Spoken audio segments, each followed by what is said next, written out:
Constitution?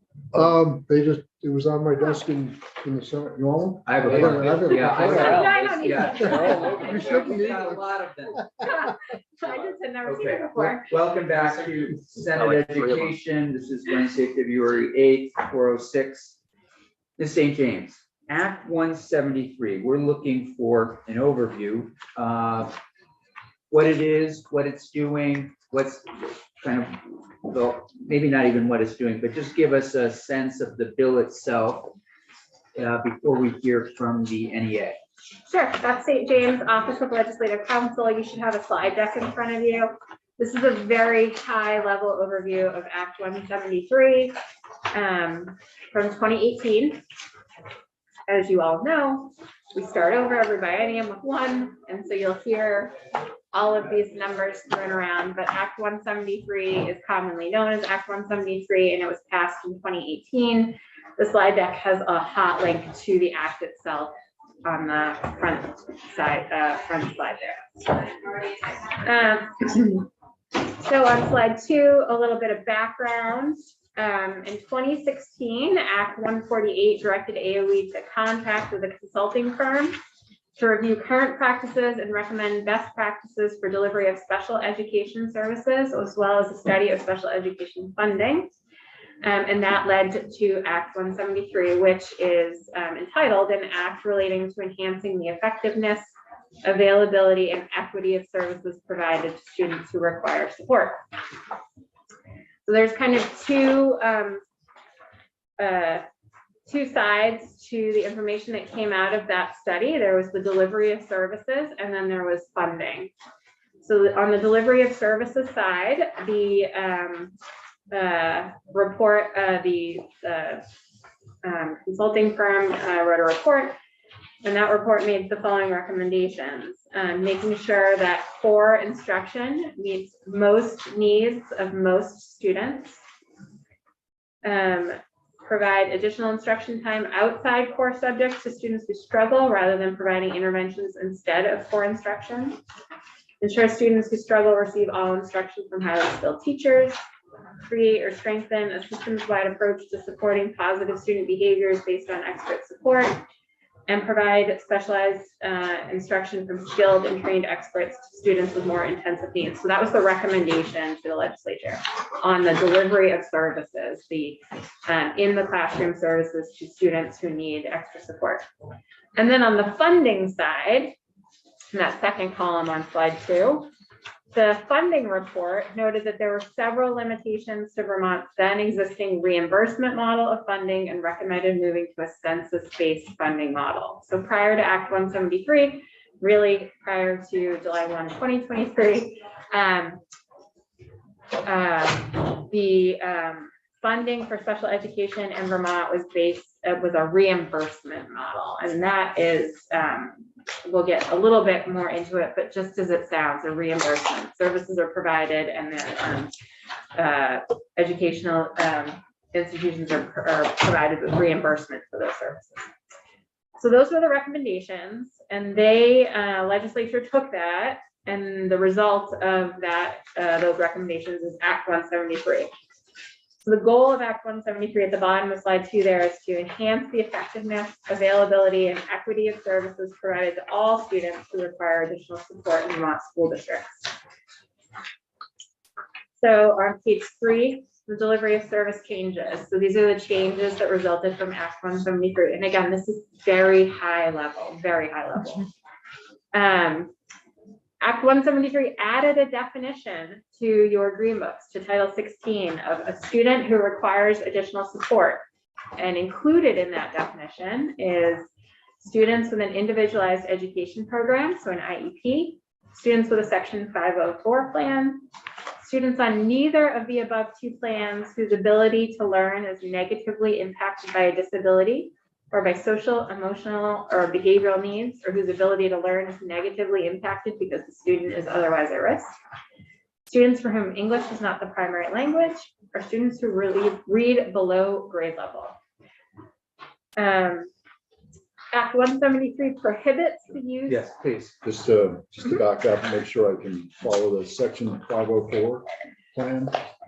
Just in a nutshell. Yeah. Section 504 plan, so the, so IDEA governs the individualized education program plans, the Individuals with Disabilities Education Act, and that is an IEP. And then the Rehabilitation Act 1973 governs Section 504 plan, which is, I'm not the right person to speak to this, but it is it's a different level of need, and it is not, the students don't qualify for an IEP. They have a different level of extra support needed. There are requirements on how to provide the support for them to individuals with disabilities. And there are laws around them, but they are not as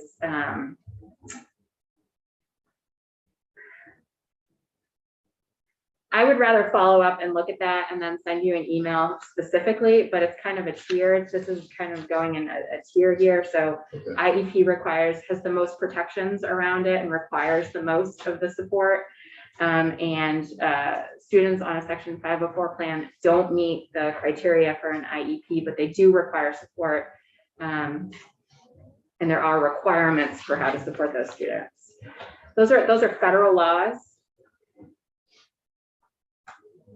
Act 173 also includes students in those other categories as students who also require additional support, but they don't meet the criteria for Section 504 plan or an IEP. Thank you. That was not helpful. So I will I got a couple nuggets out of it. Okay, good. I will provide a more coherent response after today. If you would email it to all of us. Yes, absolutely. Act 173 also prohibits the use of a tiered system of academic and behavioral support. So there's something, have you had any testimony on the multi-level system of support? Okay, I am not the person to speak to that either, but in Vermont, there is required a multi-level system of support for students. It is in statute, it is in your green books. And basically what this is saying is if students are receiving support in this kind of multi-level tier, right? So there's tiers of support, there's levels of support for students. If students are already receiving support in core instruction through these multi-level systems of support, the fact that they are receiving that support can't be used against them in offering them an initial evaluation to see if they qualify for even more support. Can I actually ask you a procedural question? When we're doing these overviews, is it because we have plans regarding this, or there's an issue that needs to be changed, or is it just purely informational just so that we're learning? Combination. In this case, I believe the NEA is going to come in next, and they're on the agenda, and they are going to ask, they have a request based on Act 173. So I want to make sure everybody understands 173 before their request comes in. Yeah, thank you. Sorry. And but I would also say Act 173 will be talked about as long as you're on this committee. Yeah, so okay, just doing this. And we could spend a lot more. I'm trying to be cognizant of the time. And sorry. No. I'm just saying there's a lot more detail that can be provided. So, and it requires AOE to adopt policies and procedures to ensure that the tiered system of academic and behavioral support is not does not prevent someone from getting a timely initial special education evaluation.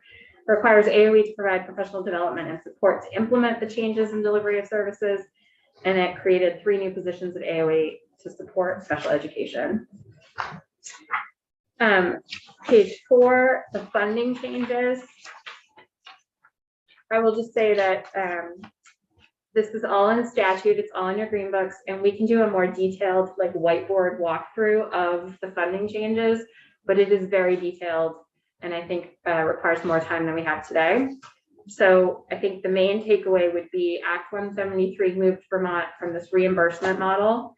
So the state funded 60% of all special education costs through a combination of grants and reimbursements. And Act 173, through a gradual transition that's not even complete until fiscal year 2027, is moving the state to a census-based model, which is the state will provide a grant to each supervisory union for their special education costs based on historical spending per student. And there's a formula in law for this. It provides for inflation. It's based on the historical costs associated with providing special education over time. And then there's a very complicated formula in how to do that. And it doesn't even go into full effect until fiscal year 2027. There's a gradual transition for school districts to get to the full census-based model so that they can account for and react to the changes in the funding they are going to get over time. Is that state imposed? The changes? Yes, this is Act 173, yes. So this is all coming out of the legislature's work in 2018, yes. So just one clarification. So the historical spending per student, is that the historical like amount Yes, spent per it's student or the historical number of students? the historical amount that was spent on special education costs, taking into account certain categories of special education spending as they were reflected in law when this bill was passed. So you're looking at a snapshot in time and then you're extrapolating out to get to a base, they call it the uniform base amount. And then that number is calculated every year based on a formula that is in statute that honestly we could spend an hour on and I think requires a whiteboard to really understand.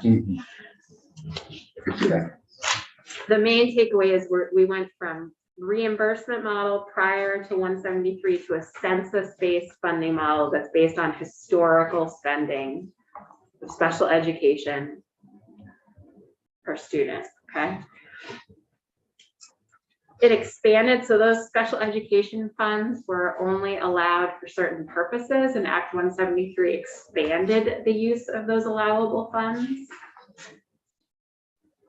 And it changed the threshold in calculation for extraordinary cost calculations. So there's special education spending, and then there's extraordinary costs that are on top of normal special education spending. And Act 173 bumped up the threshold and changed the calculation for that. So it allowed for more room in extraordinary cost calculations.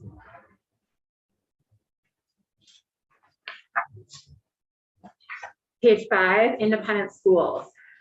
Act 173, and this change does not go into effect until July 1, 2023, but it requires approved independent schools that accept public tuition to enroll any student on an IEP who is placed in the approved independent school by the student's LEA, except, and this does not apply to independent schools that limit enrollment to students who are on an IEP or a 504 plan.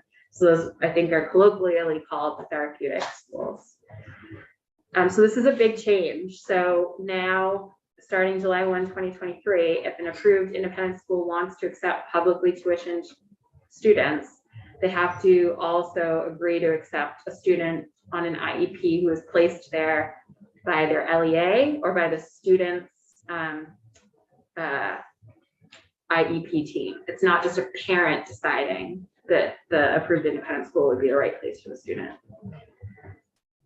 It also, Act 173 also is allowing approved independent schools to bill that local education and agency, that sending district, for costs beyond the general tuition rates if incurred pursuant to that IEP. And it required rulemaking to update the independent school rules to reflect these changes. And that's the Rule 2200 series that we talk about when we talk about approved independent schools and that process and the requirements on approved independent schools.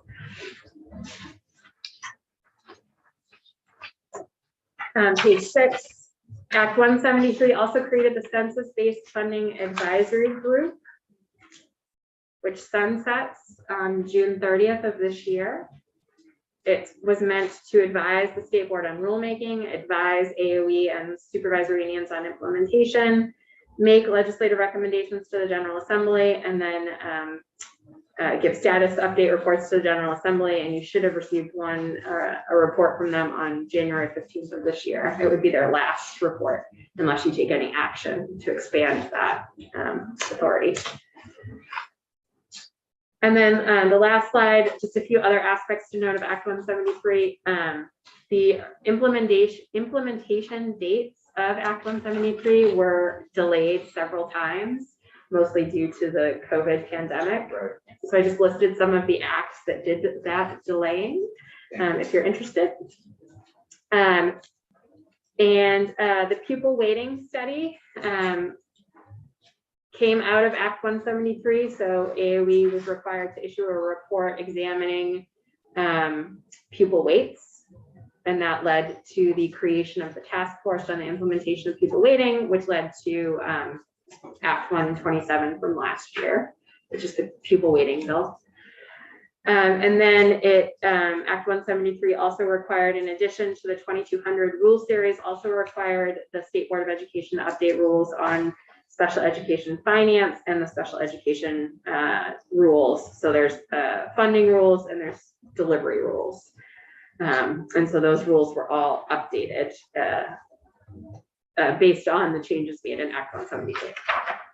Can I ask this one, just again, for clarity, because lots of times I'm finding that the words in here are pretty darn important. So on this, in the middle of that, page 7, pupil weighting, weight economically disadvantaged students, okay, I get that. English language learners, get that. And secondary level students, is there some other meaning besides secondary school? You know, is there some special meaning to secondary level students here? Secondary is defined in state law as high school. Okay, I just want to make sure it wasn't like like you have the two other categories are very unique, subsections of students. I just didn't know. I believe I took this language right out of the bill. Very good. I just want to know if that's it. Thank you. And like I said, the delivery of service changes, hearing from the field is really, if you want details on that.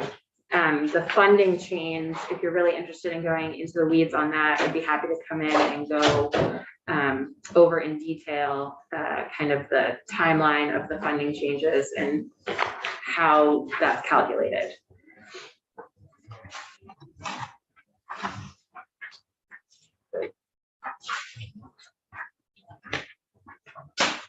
Anything else you want to talk about Act 173? No, I just as a good overview. I appreciate it. Do you mind sticking around while we hear from Mr. Bennett?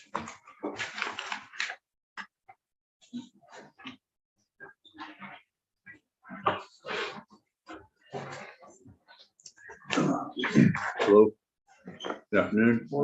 Again, for the record, Jeff Bannon, Vermont NEA. Thank you for the invitation. I wasn't aware that I wasn't really seeking this, but I appreciate the invitation to talk about 173 or Act 173. It came from some committee member here that you were looking for a repeal. Yes. And I'd rather get that out rather than hear it in the hallways. Fair enough. Fair enough.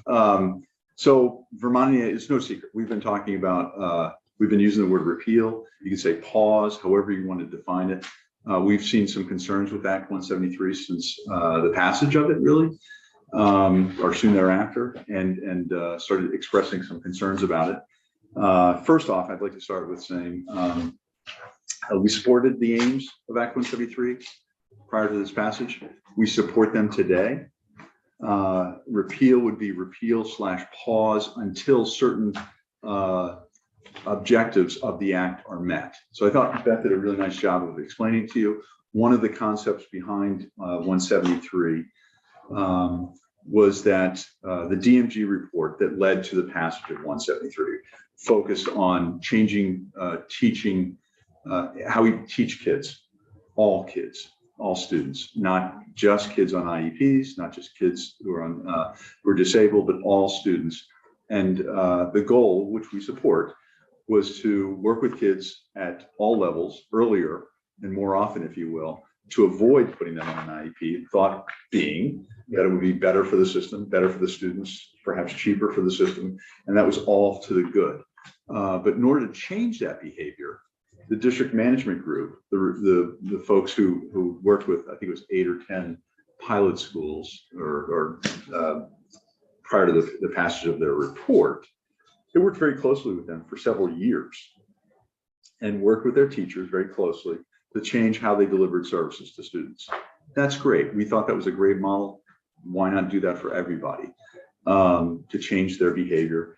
And then the rollout of Act 173 was about a 4-year phase-in period to allow for teachers to get trained up, to change their practices prior to changing the funding stream, right? So the idea was to train people before you change the funding.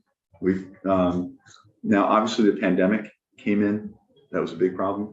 I'll also back up and say the one problem and concern we raised back to prior to the passage of 173, we knew back then, and there was obvious back then, that there was a shortage of special education teachers then. Yeah. We identified that, said it was a problem then, kind of raised our hand and said, but wait, this requires more special education teachers, which was the goal of the act, right? And so where are we going to find these folks? Full steam ahead on Act 173, right? Don't worry about the horse, just load the cart. And as I always say, and that was the reality. Well, we know that it's worse now. There are fewer educators, fewer special education teachers, particularly prior to the passage of 173. Special education endorsement at the Agency of Education was, I believe, the only endorsement that people obtained and then affirmatively tried to drop. So in other words, people oftentimes trying to get into a school back, in the early 2000s or something, would obtain a special education endorsement, start working in a school. Then there was a vacancy in 4th grade or 7th grade or something like that. And the teacher would accept that new position in the 4th grade and then go back to the agency and say, hey, by the way, I want to drop my endorsement in special education. Why? Because they didn't want to get moved back into special education. They wanted to have only one endorsement at that point, to be the 4th grade teacher. So it was the one and only endorsement area where they affirmatively asked to drop it. That's what we heard over and over and over again. So there was a shortage prior to the passage of 173. There still is. It's worse now, put it bluntly and honestly. However, having said that, Vermont NEA has a fellow on board with us this year, Barbie Collette. She's a special education teacher from Middlebury. She's with us for the full year. She's doing a report that I hope will be due out to us, at least internally, at the end of February, early March. I don't want to hold her to that, but that's what we're aiming for. And she's been working with special education folks around the state, listening to them, hearing from them, interacting with them. And I will say that there are some great things happening in schools right now. There are some great, what she's telling me is that there are some great plans to roll this out, fantastic plans in many school districts that she's worked in and with teachers and paraeducators. The problem is staffing. It's the issue that we identified prior to the passage of 173. So when you've got a special education teacher who has a great plan before her, but because of staffing, she's being pulled here and there and elsewhere, she can't implement that plan. It doesn't mean the plan is faulty. It just means that the staffing issues are getting in the way of implementing that plan. And that's what we're hearing over and over again. So the staffing issues were real previously. They're worse now. But there are some really good plans out there that if we had the staffing, we could do even better by students and perhaps keep fewer kids on IEPs. We have a 2-tiered system, as you know, as Beth noted. We've got the census block. It's a block grant, essentially what it is, based on enrollment and as Beth pointed out, some other factors. The public schools are operating under. The independent schools are using a block grant plus a reimbursement model. Is that fair? I don't know that it is in all cases, but that's the reality of what's going on. So there's funding system changes that are going on. Also, the weighting system, as Beth pointed out, that was part of the passage of 173. We wanted to look at the weights, how we were doing it. Well, Chelsea Myers, I'm going to call a friend here perhaps, but she can, from the Superintendent's Association, these are, again, something that was a condition precedent to the funding changes in Act 173. We wanted to get the weights and get those right. They're not yet right and announced and fully implemented. So again, we've made a policy decision, which I understand, but it does call into question the validity, if you will, of the underlying foundation upon which Act 173 was built. Hence, Vermont EA coming in here to say, hey, we need to take a pause. Wait till they get the weights right, particularly the change in teaching behaviors and pedagogy I in this area. recall, correct me if I'm wrong, you and Becca Bell and I had the same conversation last year. Probably did, yes. And we paused, and I know I recall parents who needed certain services for their kids were very, very, very concerned and upset that we paused. And I remember getting these questions on the floor also. We went forward with the pause, but I mean, what are kids missing if we pause again? Well, it may be It more. sounds like some are ready to roll out. Yeah, I think some schools are. Again, Okay. staffing issues are Yeah. very concrete and real, Yeah, and a challenge yeah, for many schools. And so, for example, chatting with Barbie Collette, we heard from a teacher who identified a student through collaboration with colleagues. Okay, we know that this student things are not going well for this student. You as a special educator need to observe that student, see what's going on. She was set to observe that student the next day, got pulled out to another assignment because of a staffing issue. By the time she got back to it 3 weeks later or so, the student had dipped and there was on a trajectory in a way that we probably could have done differently had that special education teacher had the time with that student to observe and work with that student before and got them on a different plan, if you will, a different path. And that's a staffing issue. It's not a plan issue. The plan that was in place was great. Collaboration with our colleagues was great. That's what we want. That's, all the evidence shows that teachers collaborating with one another is the way to go. It's done at the higher level, it's done in the K-12 level. And when it's done and done well, it really succeeds and is helpful. But that, because of staffing issues, it's not happening. So I'm sure that you heard from parents who weren't yeah. feeling, Yeah, yeah. like they were getting what they thought their child Yeah. deserved and probably did deserve. I would say it's a staffing issue. It's not an Act 173 issue. I would humbly submit to you. I don't know all the details, obviously. Yeah. But staffing is the issue that we're hearing about tremendously.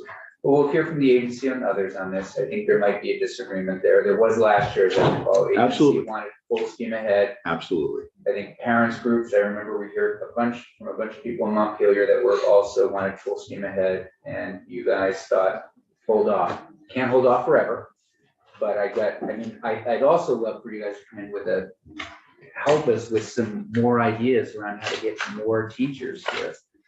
That would be great. Trying to and work with the agency in that area. And again, they're short-staffed, I would say. Yeah. There are issues there. I will say that with the disagreement with the secretary and myself really on this has been putting things ahead of things that shouldn't be done. Our position was the law required professional development prior to the changing of the funding stream. Yeah. And the secretary at some point said, enough's enough. We haven't done the PD. We haven't done any of it, by the way. I've been a broken record on the advisory group on that since day one. And so we have not done that anywhere particularly well or sufficiently, in my humble opinion. And the secretary then said, enough's enough. We need to change the funding system, which will change then behavior. So contrary to what the law was intended to do, which was change behavior, then change the funding, it got to a point where the secretary said, no, we need to change funding and that will change behavior. And I would submit to you, that's contrary to the law. Can you do me a favor and put some of this into some written testimony? Sure. That would be helpful, just so that so we can have it when we hear from other people on this issue, that would be great. You know, just some of these highlights, and just even if you're willing just to outline some of the differences you've had with the agency, that'd be great. Sure, I'm happy to do it. Question to you though is timeline, and I can do We're it not gonna quickly. pick this up for several more days.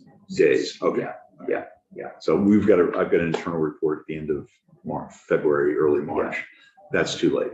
I mean, you've got some, it looks like. you've got Chicken some notes scratch. there. Yeah, something. Yes, I can put something in writing. That'd be great. Will do. Thank you. Thank you. Thank you very much. Committee, tomorrow we have a joint hearing with House Education that is going to start at 1 on school construction. This is the folks from Rhode Island, so we are going to have a 1 o'clock start tomorrow. I don't think there's anything on the floor. Where are we doing that? We will do it right here. The And House Committee? they will be Or they'll be right down there. Yeah, and Oh, we'll have somebody right on the screen. Yeah, Oh, just, yeah, the one time that we Yeah. missed, we got horsed on. yeah. Didn't know it, Yeah. we get started like 1:10 or something, so that colleagues aren't upset.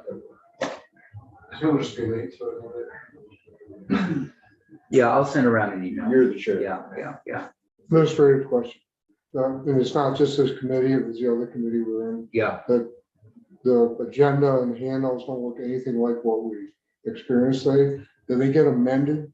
Will this agenda get amended so that the people that actually testified in the handouts are on the agenda?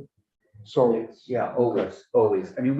I mean, like today, we had to do a little shifting around because of the incident with the agency, with the school threats in terms of having the agency folks. not be able it's to just do- my organizational issue, because I'll go back, because I know the Yeah. date. I go Great back to the testimony and the Yeah. handouts, and I can. The thing that I find to be the most difficult is if you want to watch sometimes a video again, it can be a little tricky finding that, but if you have one in particular, maybe between. They're the pretty two- easily labeled. Okay, It says the date and time. okay, there we go. Sure.